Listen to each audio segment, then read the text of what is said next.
He wants to put Mima in the mines. These dumb old people, they don't work hard enough, man. They put them back to work. I can't believe they're allowed to live. Yo, did you hear this about Dr. Phil? Apparently Dr. Phil was on Joe Rogan's podcast. Two dumb people, in my opinion, at least. We're yapping on a podcast together, and then Dr. Phil came out against what he describes as transgenderism. Is Dr. Phil even an actual doctor? Wait, let me see. Phil McGraw. Known professionally as Dr. Phil, is an American television personality and author, best known as hosting the talk show Dr. Phil. He holds a doctorate in clinical psychology. So he ceased renewing his license and practices in psychology in 2006. In clinical psychology? Okay, so he's barely a doctor. Wait, he was a doctor. Wait, did he ever do any clinical practice? Wait, no, he's not. He's never been an actual doctor? But his license to practice, was he ever practicing? Presenting pathways to self-help seminars. He got a doctorate just to do self-help seminars? This guy has always been a scammer, man. What? After attaining his doctorate, he rejoined his father in Wichita Falls, Texas, where the elder McCraw that had established his private psychology practice. Oh no, dude. This guy has never built anything in his life. He got handed a business by his dying dad. That makes sense. He's sharing the company for $300,000. 1990, he co-founded Courtroom Science Incorporated, CSI, a trial counseling firm. With lawyer Gary Dobbs, CSI would perform dry runs of court cases in simulated courtrooms, and McGraw would offer advice about what parts of the lawyers' cases worked and what parts didn't. You're a psychiatrist. How do you know? Wait, psychologist? Yeah, you're a psychologist. How do you know about that? He's no longer officer director at the company. The TV show Bull is based around McCaw's experience as a trial consultant, and he credited as one of the creators of the series. McCaw began working with Oprah Winfrey through CSI. Oh yeah, he is Winfrey's fault. That's it? Wow, that's crazy. Okay. Dr. Oz. All right, Phil. I don't even want to call him doctor anymore. The quality of outcome is, there are a lot more liberal professors in college than there are conservative professors. A lot more. Because the liberal professors don't want... Hired based on ideology for being a teacher. You get hired based on whether or not you can teach. That's how you get hired. If conservatives just suck at teaching, or maybe they suck at learning, well, that's a personal problem at that point. Pull yourself up and become better. You suck ass. Like, is it everybody else's fault that you personally suck ass? Until you can bring up like a real point about you actually being discriminated against, then like, you suck ass, you know? That's just kind of it. Get better, get fucked, or get better, I guess. I don't know. That being said, here's the thing.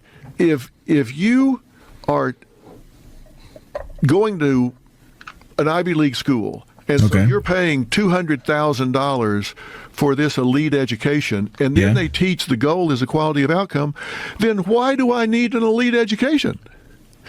If the goal is equality of outcome, why am I paying you $200,000 for this elite education? If the goal is equality of outcome, why don't I go get in a beanbag and eat the Cheetos? What? I'm sorry. What point is he even trying to make? Am I the only one who's just like question marks here? If the goal is equality of outcomes, then why don't I eat Fritos, Cheetos, Doritos on my chair? How about that? Like, what do you mean? What? He's too old. He's on. Oh hell no, Grandpa, the dementia's kicking in. MF Doom, is that you? The dementia's kicking in. Oh hell, run it back. Wait. $200,000 for this elite education, and then they teach the goal is equality of outcome. Then why do I need an elite education? If the goal is equality of outcome, why am I paying you $200,000 for this elite education? If the goal is equality of outcome, why don't I go get in a beanbag and eat the Cheetos? Why am I paying you $200,000? Well, that's what scares me about. Huh? Okay, wait. Maybe he's trying to say. the evil liberals in the education want all the evil liberals in the education, they want equality of outcome. So why would anybody ever try to get anything? Because we can all eat Doritos on our couch. And so we can all have the eat Cheetos ending to humanity, where we all just eat Cheetos on our couch instead of, I don't know, having a functioning society, I guess. Having everybody being able to participate in society, I guess. And reach for their dreams and have, like, you know, the ability to pursue their dreams. Why don't we just eat Cheetos instead? There's a fun, for one, like, I haven't touched on this yet, but it's a fundamental misunderstanding of what people are talking about. Like, sure, people want equality of outcome in the sense of people want everybody to be successful. And when it comes to that outcome being successful, yes, everybody wants the equality of outcome. Everybody wants the equality of outcome in that sense. Every single person does. You just have to be like an anime comic book villain to not want everybody to be successful. That is the goal. Yes, for everybody to be productive, happy, active members of society where they work the jobs they want to. They make enough money to sustain themselves without government assistance, and they can live the lives that they deem fit for themselves without harming other people. It's obviously the goal of, like, what almost everybody wants, unless you're just simply an evil person who like strokes their mustache and pets their white cat with a robot arm within a big throne like red velvet chair in front of a large fireplace in a secret base hanging in the middle of a volcano going muhaha. Unless you're like that, everybody wants that. Yeah, sure. Right. But, like, obviously you being successful in life, whatever that really means, would be the goal there. So why in the world would you ever think that just eat Cheetos is a solution to that anybody is working for? It's a fundamental misunderstanding of like the people who he dislikes, and it's a fundamental misunderstanding of the people who he argues against. Like, one of the biggest things that you can know about conservatives is that they never know anything about the people who they're arguing against. They're like, they just don't understand what they're listening to.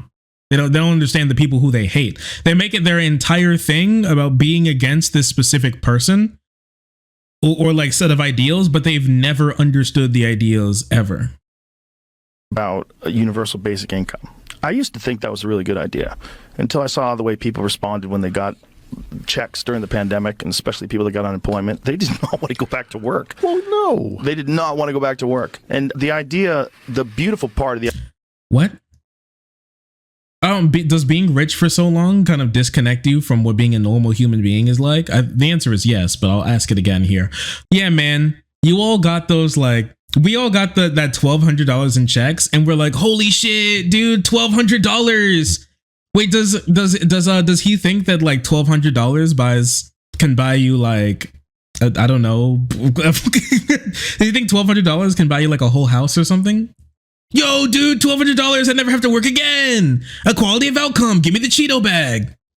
Holy shit, dude, I love getting fucked by the government. Open my cheeks and spit in my hole. Yo, dude, this is great. Okay. The bros, okay. The idea is that if you gave people enough money for food and shelter, then they could pursue their dreams. Yeah. Some will do that, but how many are we going to lose if you give people that? How many, if you could take away incentive, how many people are never going to get their ass in gear? To do what? Get their ass in gear for what? What are you talking about? Here's the thing. Basically, is what he's talking about is subsistence, okay?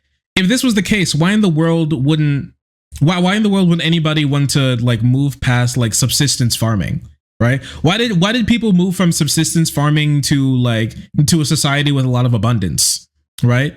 If that was the case, if everybody would just be happy being given enough to be able to live, dude, what this argument is people need the threat of death to be able to do anything with their lives besides sit there and eat Cheetos, which is just stupid. If this was the case, then why does anybody do anything besides like work the bare minimum all of the time? Right? Even if you're supporting yourself and not getting it, what makes you want to get more once you have enough to just live. What is that? What is that, Mr. Rogan? What is it? Do you know what it is? What made him want to sign the $100 million deal with Spotify instead of just making YouTube videos for the rest of his life? What was it?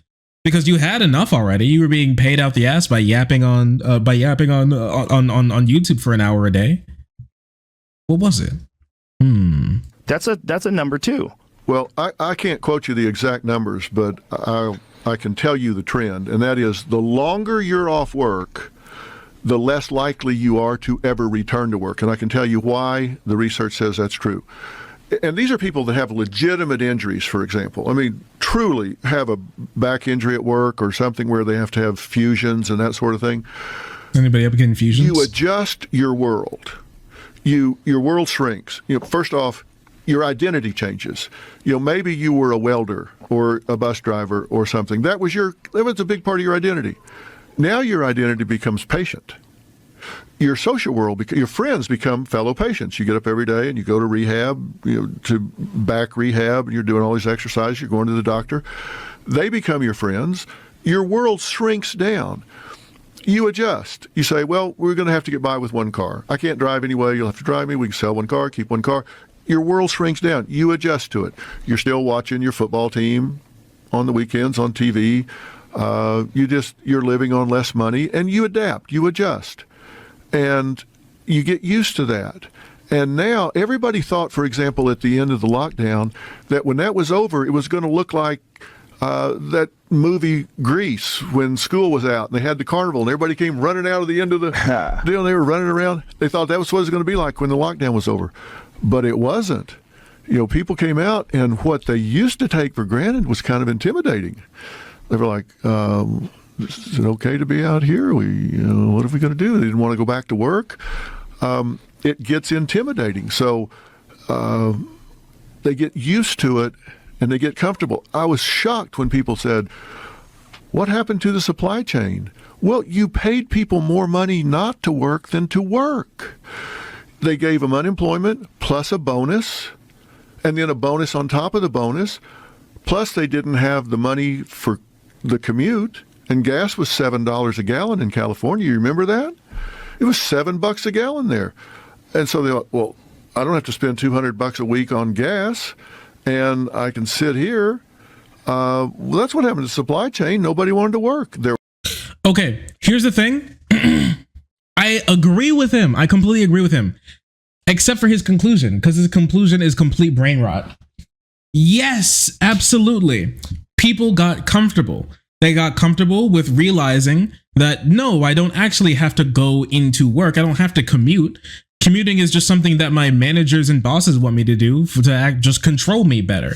But no, I don't actually have to go into commute. I can do my job perfectly well at home. I've been doing my job well at home for all this time. And I hate the idea of being forced to go back to work, to pay more money, to commute where they don't pay me, and have more time taken out of my day to enjoy my friends and family, my life and my hobbies, to have my own space, to help make my own schedule. You being able to have freedom. Yes, they did get very used to it. It's hard to put people back into a cage once you've given them freedom. You're right. That's the dangerous thing about freedom. That's the thing that dictators and jailers and slavers and like authoritarian governments, that kings and now bosses and CEOs realize that you give people a taste of freedom and they realize that it tastes pretty good. Actually, that being able to work from home and not force yourself to drive all the time. You're not putting yourself at risk of being hit and killed by a drunk driver or something, or caught in the crossfire of another one of the conservative sponsored shootings by letting just guns just be loose out into the world. You do a lot of things. You're able to spend more time talking with friends and family. You spend more time with your pets and in your hobbies. You actually get to live. Yes, people get used to living more than they get used to being forced to go places and do things for their jobs. Not working, because they're still working. People weren't not working. People are still working. They were working during the pandemic, and they're working still while there's a pandemic, but without without people caring about it or thinking about it. They were working when the lockdown stopped, and they're working still. What changed is how people worked, not if people worked, right? And if somebody was being paid more to not work than to work, that sounds like a boss's problem and a boss's fault for not paying his employees enough to want to find value in coming back to work. Don't you think that's interesting? Like, these people complain about people like being paid more to be at home than working. You should increase their pay then. It's incredible. The conservative idea to the solution to people wanting this, not wanting to work because they're getting paid more to be at home than to work, is to just make people poorer instead of making people richer by increasing their pay rather than reducing the amount they're getting paid instead, right? The conservative people they don't want to, like, offer a cookie. They want to lead. They don't want to offer a cookie. They want to force people to move with a whip instead. That's the difference here, is that we want people to be pushed. We want people to be driven towards things that they would like to do, because people don't want to be poor. People don't even want to live in subsistence. Sure, some people will. Most people don't. And one of the big ways how I know this and how this idea just completely falls apart is because look at places with conservative governments during the pandemic.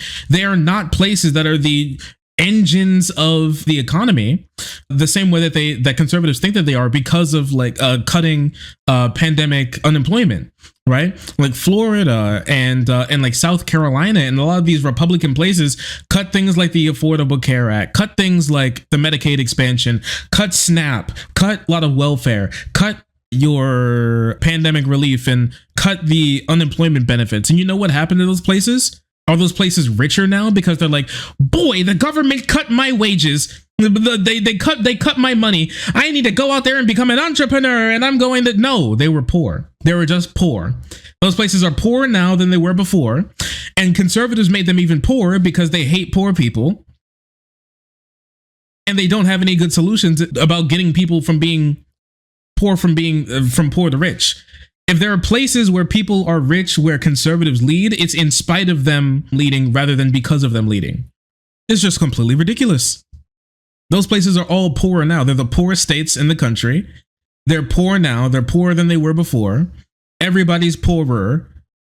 Everybody's more people died. More people are poor. And you're sitting here holding it up like some sort of success. It's a death cult. Their world shrunk down. And the problem in America, and I talk about it in a section in the book, is not income inequality, but income equality.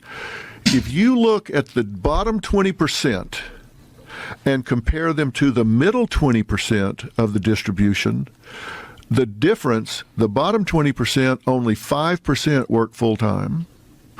The middle 20%, 95% work full-time.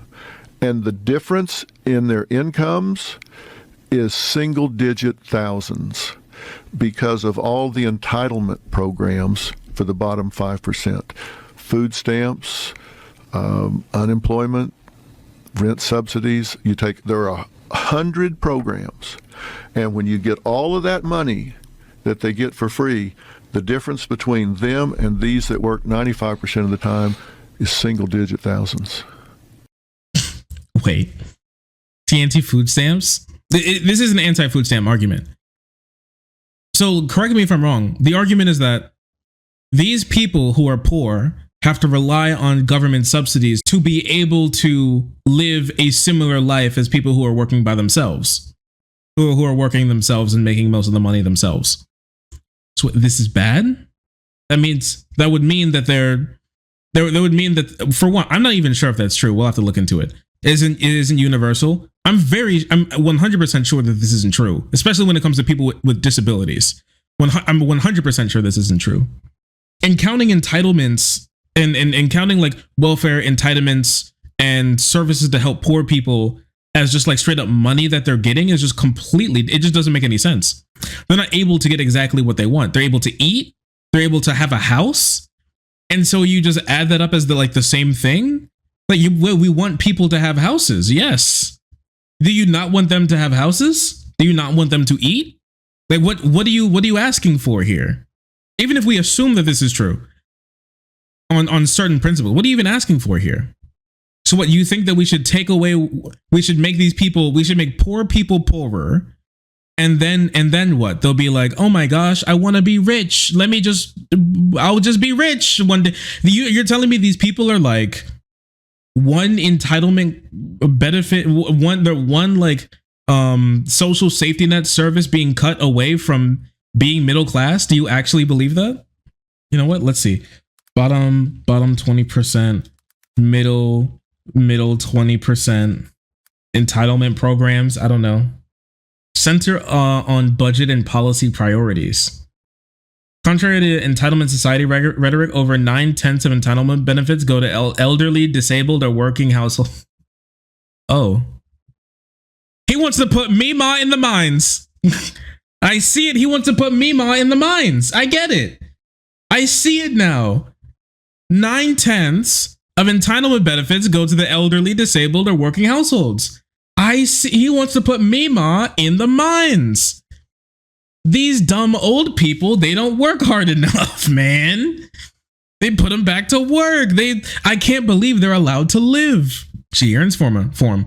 Some conservative critics of federal social programs, including leading presidential candidates, are sounding an alarm that the United States is rapidly becoming an entitlement society in which social programs are undermining the work ethic and creating a large class of Americans who prefer depending on government benefits rather than work.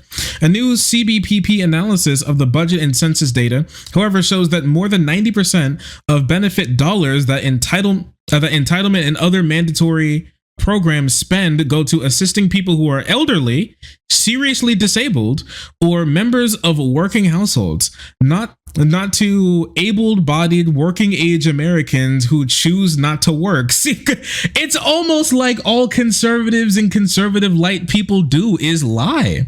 It's almost like their entire ideology is just simply built on a lie, and they hate the idea of poor people living lives almost similar to being as good as them.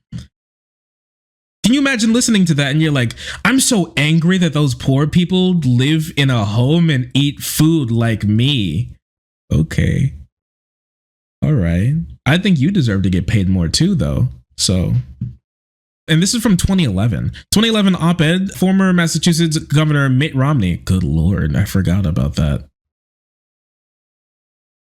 Warned ominously of the dangers that the nation faces from encroachment of entitlement society, predicting that in a few years we'll be creating a society that contains a sizable contingent of long-term jobless dependent on government benefits for survival. Government dependency, he wrote, can only foster passivity and sloth. Okay, bro's talking like an angel here to curse your household. The claim behind these critiques is clear. Such beliefs are starkly at odds with the basic facts regarding social programs the analysis finds. Federal budget and census data show that in 2010, 91% of benefit dollars from entitlement and other mandatory programs went to elderly people over 65 and seriously disabled and members of working households. People who are neither elderly nor disabled and do not live in a working household receive only 9% of the benefits. Moreover, the vast bulk of the 9% goes for medical care, unemployment insurance benefits, which individuals must have a significant work history to receive, Social Security survivor benefits for the children and spouses of deceased workers, and Social Security benefits for retirees between 62 and 64. 7 out of the 9% goes to one of these 4 purposes. It's almost like he's stupid. It's incredible how people can just go onto this Joe Rogan place and just lie. Boy, I love lying. It's crazy. And the thing is, these people are only getting poorer. Like, we laugh at this, but if we're going to be honest with ourselves, this type of ideology has led to things like conservative states because remember how conservatives were complaining about how people are like, they're complaining about how inflation has gotten so bad, people aren't able to pay money to be able to buy food and stuff like that. You know how they were complaining about that? Tucker Carlson went to Russia as like a multi-millionaire and was like, yo, everything's so cheap. I can't imagine this. What?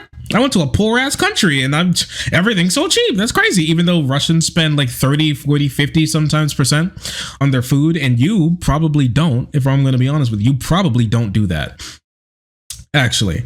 So, like, with that being said, the Biden administration was like, okay, I think we have a fix for this. And the fix was that there's a food program. So over the summer, when kids aren't in school and aren't receiving school food, usually food prices for families go up during that time because, you know, it's not being offset by school lunches and they have to feed the kids themselves. And so for poor families, that can be a lot of money and can damage a lot of their already very fragile finances. So the Biden administration was like, I got an idea. Let's do something over the summer that helps poor people get food so they can spend more money on things that can help them get up in society. And you know what Republicans said? They said no. Many states controlled by Republicans, most of the states controlled by Republicans right now, actually opted their states out of being able to have poor people get food over the summer 2024, because they're like, oh, what if people just worked harder instead of being poor? Well, they just get more poor. That's usually what happens. They just get more poor. So this type of ideology, while being stupid, terrible, disgusting, it actually leads to people being poorer, sadder. Listen, I've said it before, I'll say it again, I'll say it forever. Republican ideology makes America dirtier, poorer, and more divided. They destroy our nation, they destroy our people, evil to the core. And their influence rots the very core soul of America. It's very sad what they do, and they should stop. They needed to stop a long time ago. And if that means, they have my blessing, honestly. Phil is unironically pro-inflation. He deserves it. He's a pro-inflation. Crazy. How crazy is that? It's pretty crazy. Yeah, it it's definitely crazy. doesn't incentivize you to do anything different. It's almost like it's alive. I mean, it's crazy. why would you want to bust your ass all day, logically, doing a job that you hate, traveling, commuting, spending all that money on gas, when you can make a real similar amount doing nothing? It undermines. You're not making a similar amount at all, actually. You're being, like, the money you're not making is just being offset slightly by benefits so you can eat and have a house. The meritocracy. And the point is, if you're working in that middle 20% and you work hard, then you might wind up in the next 20%. And now all of a sudden, there's a bigger difference. And that's why we've got all of these quiet quitters and lazy girl jobs and all that stuff out there that's... Huh? Quiet quitters and lazy girl jobs. What if I just do the job they tell me to do and I go home? What if they do the job I'm contracted to do? What's a lazy girl job? We got any girls who got lazy girl jobs in chat? We got anybody who's got a lazy girl job in chat? If I'm gonna be honest, a lazy girl job has to be running a TV show. You know what's pretty crazy? These guys took, you know what? That is pretty true. Both Rogan and Dr. Phil took PPP loans during the pandemic, didn't pay them back. They literally scooped up free money from the government. And now, you know what? Yeah, makes sense. Makes sense. They're not working. Maybe I should have taken PPP loans. God damn. If they're just handing out free money like that, if these shitters are doing it, what the hell? Come here. Come here. Oh. Hi. Oh, sorry. I didn't see you there. If you're enjoying the content, hit the subscribe button.